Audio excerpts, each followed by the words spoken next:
নমস্কার বন্ধুরা, আমি নীলাক্ষী। আমার আজকের নতুন গল্প নিত্য নতুন।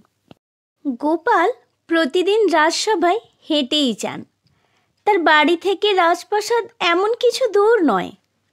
একদিন তার খেয়াল হলো একটু অন্যরকমভাবে রাজসভায় যাবেন।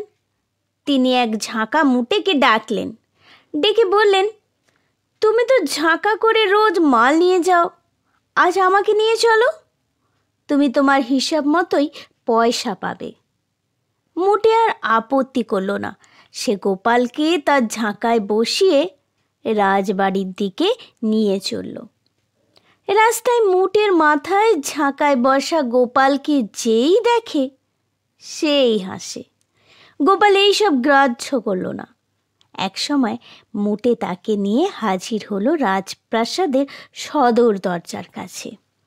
রাজা কৃষ্ণচন্দ্র তখন প্রাসাদের দোতলায় দাঁড়িয়েছিলেন। তিনি গোপালকে এই অবস্থায় রাজসভায় আসতে দেখতে পেলেন।